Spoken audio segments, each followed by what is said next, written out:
Hey all, Alex here at your home of the Music Deep Dive, and today it is time for a review of the 2025 album by Bon Iver, Sable, fABLE, released on Jaguar. This is the fifth studio album by Wisconsin-based indie folk outfit Bon Iver, fronted by Eau Claire's very own Justin Vernon. Now, I did an entire video a few months ago ranking the albums of Bon Iver and Justin Vernon in general, so if you haven't watched that, go ahead and check this out after this video is done. But to summarize my general thoughts, the first three Bon Iver records are among my favorite albums really of all time, and certainly of the last 20 years. Very influential and formative records on my own growth as a music listener and as a person in some ways.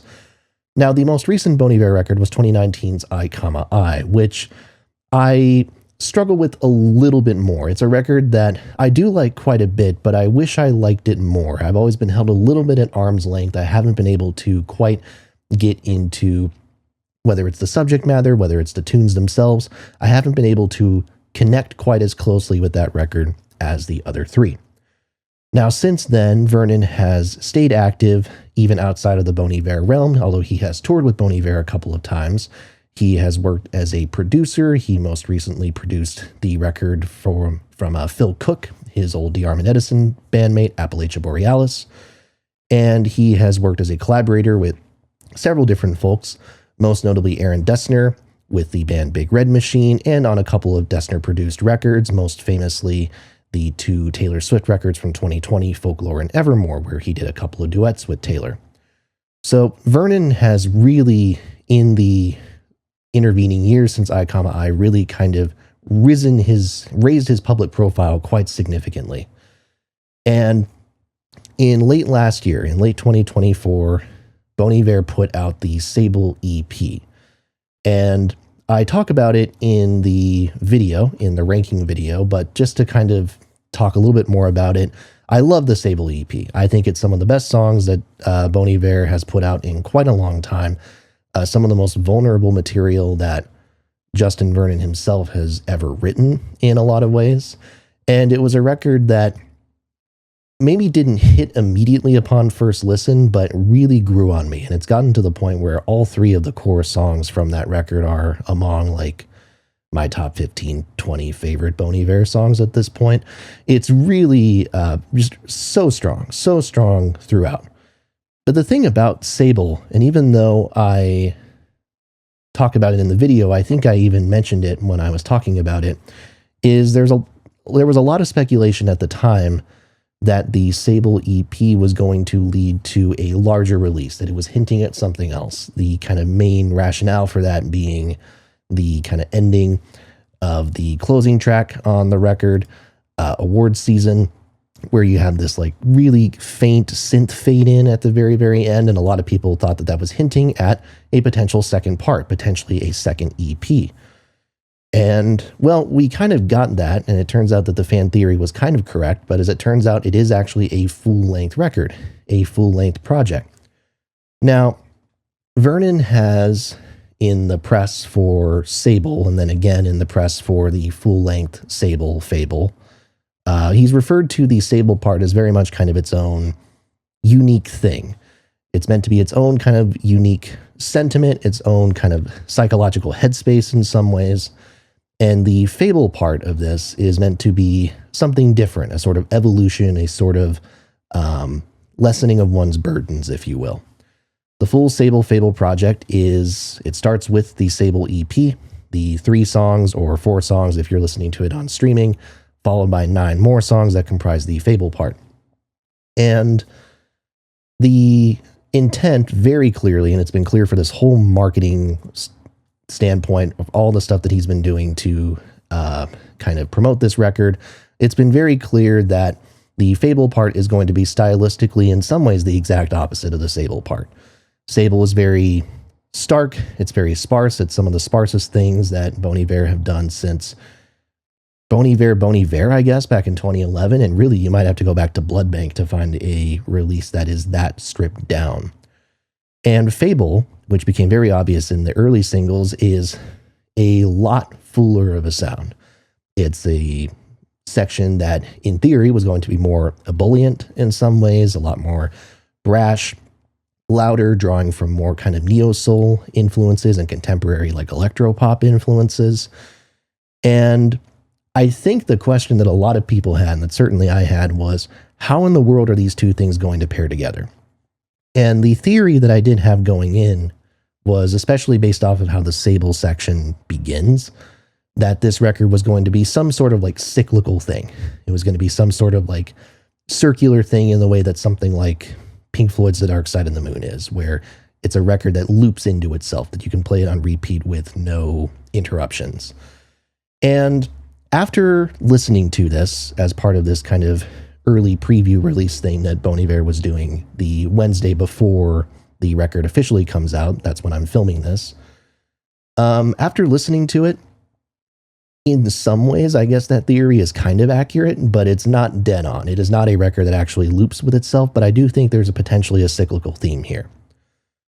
So the Sable section I've already said my piece on in another video, but just to emphasize again, I think these songs are fantastic. They sound very clean. They sound very present. They're very intimate, but again, the clarity, the crispness of the actual mixing is something that really gives it space, that really gives it life. I think Things Behind Things Behind Things is one of the best mixed Bon Iver songs on record, and I'm not saying that because of the pedal steel in it, even though pedal steel automatically makes everything better. Speyside, I think, has just such a great acoustic guitar sound. I just love the melody in that one. I think it's really, really excellent.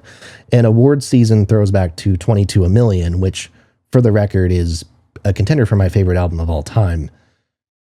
It throws back in such a really great way. I love the saxophone break by Michael Lewis in the middle. I mean, it's chill-inducing, as so many parts of that EP are. And that section then transitions into the fABLE section.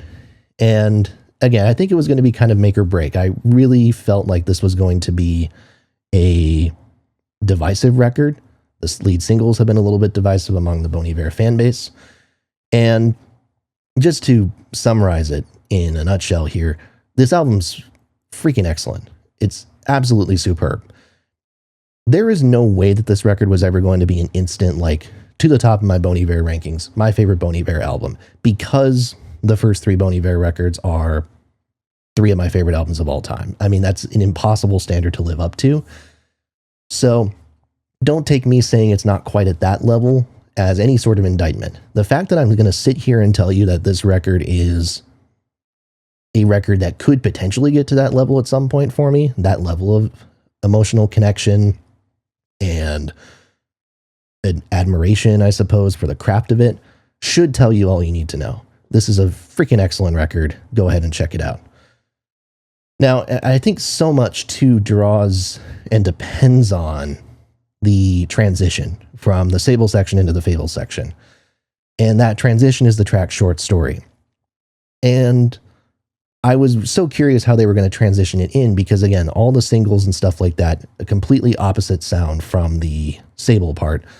And the answer is it's kind of a transition. Short Story is kind of a lead into the rest of the sound, but it doesn't transition so much as it kind of throws you in. You have the sparse sound, but then you're immediately hit with these kind of electronic blasts and things like that. And you know, okay, we're in late 2010s Bon Iver territory again. But I think what makes it work and what makes you, the listener, buy into it is the fact that it mimics the melody from Award Season. Like the first line of Short Story is a melody that is note for note a melody from Award Season. And you have that continuity established right there. As soon as you do that, you have bought in. And I love that piece of it. I think it works really cool. Well, yes, I think it is primarily an interlude track, a little under 2 minutes long. I love the feature from Casey Hill on here. I really think her vocals are mixed in an interesting way and add a lot to the dynamic of the track. And so the rest of the record is interesting because I was sort of expecting it to go entirely in the realm of the singles, which have been very much in that kind of neo-soul, white boy does Frank Ocean type of thing that we all knew Vernon was capable of and that he has hinted at very strongly and done on occasion in the past, but now he is fully embracing it. And the result here is straight up some of the best melodies of his career. I think this is the best set of melodies as an entire record that he has ever written. And you combine that with lyrics that are far from the vague, sort of abstract lyrical ideas that he was doing in some of the early Bon Iver records, and really up to and including I. This is a lot more straightforward. He's still doing his wordplay where it sounds like he is pairing words based off of how they sound and the fact that they sound good to each other. So it's not always like immediate what the sentiment is, but you can pick up on it pretty quickly. And I love that, and I love the sound of his voice. I think his voice sounds excellent. And yeah, I think he fits that neo soul sound really well. Now, the catch is the expectation going in for a lot of people, I think, especially given what the lead singles were, was that this was going to be the sound for the entire record. And it certainly is to some extent. Everything is Peaceful Love is, superb. Again, if we're talking about melodies, that might be the best melody on the record right there. I just think it's a great bit of vocal production. It sounds vibrant. It sounds excellent. Walk Home, I didn't buy into that song when it first came out. That was probably my least favorite of the original run of tracks that we knew going into this. But I think in sequence with this record, as this kind of slow bedroom song, if you will, I think it works immaculately. I love the kind of chipmunk soul vocal sample in there. Again, a 22 a million throwback, as well as a throwback to every hip hop artist under the sun for the last 20 years in the post Kanye world. But over time, this record really starts to develop a little bit more character as well. There are tracks like From, which give me super strong late 80s vibes. Jacob Collier and mk.gee are collaborators on this one, and I don't think I entirely knew what to expect, even though Collier and mk.gee have very distinct sounds that draw from that 80s pool very heavily. And I really like how it turns out. I love kind of the layers of vocals on this one. I think it proves to me that Jacob Collier is someone who I have a complicated feelings about as a solo musician. I think is exceptional as a collaborator. Put his ideas in the mix with a bunch of other people, and he elevates the work pretty much across the board, no doubt. From is excellent. Really love the stacked vocals in Day One. Dijon and Flock of Dimes, I think their voices, both layered with Vernon's and separate, just add so much character to it. Really, really strong performance. But my favorite feature is probably Danielle Haim. Not even necessarily because of the performances that she gives on I'll Be There and If Only I Could Wait, but really because of what it represents in this narrative. Because this is not, from my standpoint, an entirely happy record. This is not a record that is meant to have a fully positive, life-affirming ending. Maybe life-affirming in some ways, but this is not a storybook ending, shall we say. The arc of this is very much related to a relationship, and the early tracks that I talked about are very much kind of talking about relationship bliss, referring to the fABLE section specifically. But complications arise pretty quickly in the middle here. And Haim's part in both I'll Be There, which is very soulful. There's a lot of gospel influence at points on this record, which I think is utilized more effectively for my ears than what it was in I. There's a lot of gospel influence there, and I think Haim really works. But again, it's that balance between what she represents in this kind of tension between Vernon and this kind of unnamed partner, and the resolution, which is not an entirely satisfying resolution, but the catharsis of If Only I Could Wait, that has such a kind of wistful and, now in the context of the sequencing, this heart-wrenching kind of quality. It's really powerful. And, Haim only sings a few lines on I'll Be There. She actually has a full verse to herself in If Only I Could Wait, but perfect foil. Just works so well. Really love how she fits in. Again, in styles that I wouldn't necessarily think she would fit super well in, like soul, hip hop, gospel, that sort of thing. And the culmination of this record is in the penultimate track, There's a Rhythm, which is an acceptance of loss in some ways. At least that's how I read it.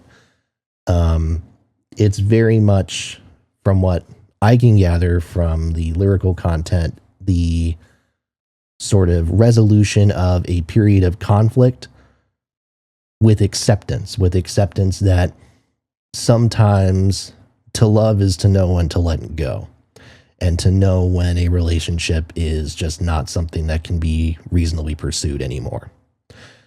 And that track, which is in many ways the most low-key, organic, stripped back part of the new fABLE songs, really is when everything clicks. Like, if you haven't already picked up on the direction that the album is going, that song is completely, makes no bones, makes no attempt to disguise anything. And it is, I mean, that song in particular is literally, I think, the most just straightforward, blunt, I feel X, I feel Y that Vernon has ever done lyrically, certainly as part of Bon Iver. Stunning song, sounds great. Again, you have the pedal steel coming back here, some great harmony vocals in there as well. It's just a beautiful, beautiful moment. And then to close out with Au revoir, which is kind of an instrumental outro, which I thought was going to transition into that little high-pitched synth noise that opens up the Sable section. It doesn't, but I think it does work as a very meditative closure. And in some ways, again, I think an acceptance of that relationships oftentimes are temporal things. They are not things that exist with any sort of real permanence, and that's okay. And so in that way, while I think you can certainly argue that the Sable part, which is very much angst and exhaustion and anguish about a relationship ending, and just kind of paranoia about things in general, even though that section does contrast with fABLE, which has a lot of kind of optimistic themes, things about actively being in a relationship, it does feel like a cyclical and circular thing in some ways. Or perhaps you could argue it feels more like a through line where, you know, the person in question is reminiscing on a relationship. Perhaps you could argue Short Story is a transition into reflecting on that previous relationship rather than being a reflection of a new relationship entirely. And then at the end is, again, the resolution, the realization that, hey, actually, I'm going to be okay. Things have fallen apart in some ways, and I have the urge to relocate. That's a theme that's explored a lot in There's a Rhythm. I had this urge to uproot my life, change things around, do whatever I have to do to make this work. But maybe I don't have to, and maybe that's okay. And maybe it's okay that things end here, that things pause here. I think that's what this whole record is about. At least that's my reading of it, however accurate that might be. And I know people have freaked out about the title Au revoir, saying that that indicates that Bon Iver is ending. People freak out about Bon Iver ending every year, basically. It's a project. It's something that he will come back to when the inkwell isn't as dry as it used to be. I think very much this is referring to the themes of the record directly and not a closure of the Bon Iver project itself. But who knows? If this is goodbye, hell of a fucking way to go out. Yeah, this is an album that has a lot of emotional potency, that covers a lot of ground. It's one of the most dynamic Bon Iver records in a lot of ways. And even though the production can get pretty aggressive in some of the more, again, hip-hop influenced tracks, with these bursts of electronic noise on tracks like Day One and like I'll Be There and that sort of thing, it all works. It all feels cohesive enough to where I can buy in. And again, I was really unsure about how the more intimate parts of this record and the more lavish parts of the record would actually mix together, but holy cow, it's hard to doubt Vernon at this point. It's hard to doubt his musical instincts. I think he's as good as it gets, and proof that more indie folk musicians and more indie musicians in general should listen to fucking hip hop. That makes you such a more well-rounded musician in so many ways, and there's a reason why this guy is consistently being asked to be collaborated with. There's a reason why this guy has the cultural clout that he does and the widespread respect that he does. That's because he listens to everything under the sun. He listens to genres that are not, you know, directly relevant to what he is making necessarily, and incorporates all these influences here. And it's just really a stunning thing to behold. So, yeah, I think this Sable fABLE is a superb record, well worth the Bon Iver label as far as I'm concerned. I think it is a record that I think will continue to grow on me, and it's one where certainly one day I could see it being in that very top echelon of Bon Iver albums, which I would not have necessarily expected from what everything was looking like going in. I was very pleasantly surprised by the flow of this record. In some ways, it's one of the best sequenced Bon Iver albums, in my opinion, maybe the best. But that's a high bar to clear, so who knows? All I know is a job well done from Justin Vernon. Sable fABLE is superb, excellent. Go check it out. Go purchase it when it officially drops on Friday the 11th, and show this fellow the respect he deserves. It's superb. It's a great album. And what more can you say? Another 5-star effort from Bon Iver themselves and Justin Vernon himself. With that, thank you all so much for watching. Please make sure to like, comment, and subscribe. As always, more reviews, more other videos are to come. Make sure to hit that bell for notifications and tell a friend as well. Thanks a lot. And I will see you next time right here at your home of the Music Deep Dive.